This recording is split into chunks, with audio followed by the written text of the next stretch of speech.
এই সময়টাই মনে হয় দাওয়াত খাওয়ার সময়। শীত যেহেতু চলে যাচ্ছে, ফাল্গুন মাস চলে আসছে, এখন তো দাওয়াত লেগেই থাকবে।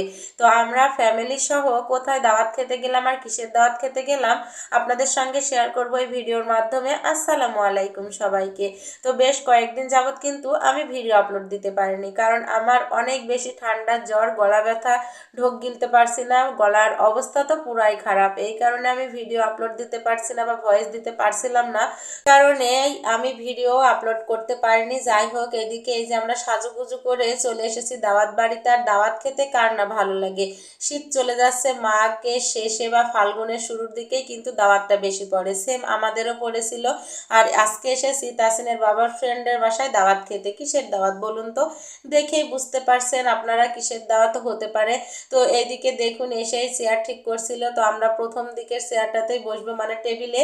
আর এদিকে তাসিন আর তানহা বাবু তো এখানে এসেও চেয়ার নিয়ে মারামারি। তো তাসিনের বাবা তানহাকে পাশে নিচ্ছিল, কিন্তু তানহা বাবু কিছুতেই বসবে না। তারপরে এই যে এইদিকে আমি দেখছিলাম ডেকোরেশনগুলো কিন্তু অনেক সুন্দর করে করেছে। আর এটা কিন্তু মুসলমানের দাওয়াত ছিল। তো তাসিনের বাবার ফ্রেন্ডের ছেলের মুসলমানের দাওয়াত পড়েছিল, আর আমাদের পুরো ফ্যামিলিরই দাওয়াত ছিল। তো এই কারণে আমরা সবাই মিলে এসেছি। আমি তো আসতেই চাইনি, তারপরেও আমার কিন্তু পিকনিক রেখে আমি এখানে চলে এসেছি। বিকেলে আমাদের পিকনিক আছে, সেই পিকনিকটা রেখে আমি দাওয়াত খেতে এসেছি। তো খুবই তড়িঘড়ি করেই চলে যাব খাওয়া দাওয়া সেরে। আর এদিকে এই যে তানহা বাবু তো খাওয়ার জন্য খুব বেশি অপেক্ষা ছিল, কারণ দুপুর হয়ে গিয়েছে আর আমরা এসেছিলাম নামাজ পড়ে, একটু ক্ষুধা লেগে গিয়েছিল। আর এই যে আমি আর আমার বর এদিকে বসে আছি। আর আমার বরটাকে দেখো কত অসুস্থ সে। সবাই বলবে সুমির বর তো বুড়ো হয়ে গিয়েছে।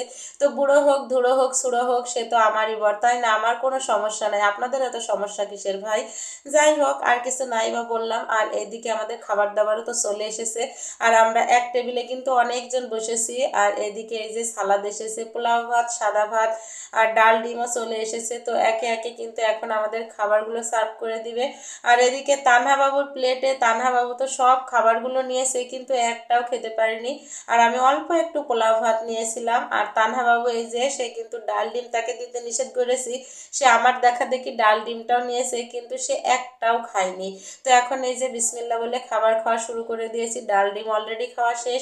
তারপরে চলে এসেছে মাংস। তো আমি কিন্তু এর মধ্যে সাদা ভাতও নিয়েছিলাম, আর এদিকে মাংস খাচ্ছিলাম আর একটু নিজেকে ভিডিও করছিলাম। যাই হোক, আর ওইদিকে আমার বরটাও খেয়ে নিচ্ছিল। আর তানহা বাবুর প্লেটটা তো ওরা সুন্দর করে সাজিয়ে দিয়েছিল, যেহেতু ও খুবই দুষ্টু, ও সব কিছু নিয়ে সাজিয়ে নিয়েছে, কিন্তু একটাও খায়নি বা খেতে চায়নি, অন্য কেউ খেতে দিইনি। তাসিনের সঙ্গে সারাক্ষণ মারামারি। আর এদিকে এই যে আমরা কিন্তু পুরো দমে খেয়ে যাচ্ছি ভাই। এখন কিন্তু শরীর এতটাও অসুস্থ ছিল না, এখন যেহেতু যতটা অসুস্থ আর কি। যাই হোক, এদিকে খাওয়া দাওয়া প্রায় শেষের দিকে। আর এই যে দইটার কোয়ালিটি একদমই ভালো ছিল না, আমার কাছে ভালো লাগেনি। আর তানহা বাবু কিছু না খেলেও একটু মানে হালকা পরিমাণ দই খেয়েছে। আর আমার বড় মেয়েটা আজকে সুন্দর করে প্লেট গুছিয়ে ভাত খেয়েছে, এটা দেখে তো আমরা সবাই মিলে মাশাল্লাহ বলেছি, কারণ আমার মেয়েটাও বেশি একটা খেতে পারে না। যাই হোক, খাওয়া দাওয়া শেষ করে এখন আমরা চলে যাব সামনের দিকে, মানে যেখানে কি বলে দাওয়াত খেতে হলে তো টাকা দিতেই হবে বা গিফট দিতেই হবে, তাই না? তো আমরা কিন্তু আজকে কোনো গিফট আনিনি, আমরা আজকে টাকাই দিব। আর এখানে অনেকজন কিন্তু টাকা দিচ্ছিল। আচ্ছা বলুন তো, দাওয়াত দিবে, দাওয়াত খাবো, কিন্তু টাকা দিয়ে দাওয়াত খাবো কেন? তো আমাদের এদিকে কিন্তু এরকমই নিয়ম, দাওয়াত দিলে দাওয়াত খেতে হয়, আবার খাওয়ার পরে টাকাও দিতে হয়। তো আপনাদের ওইদিকে কেমন নিয়ম অবশ্যই কমেন্ট করে জানাবেন।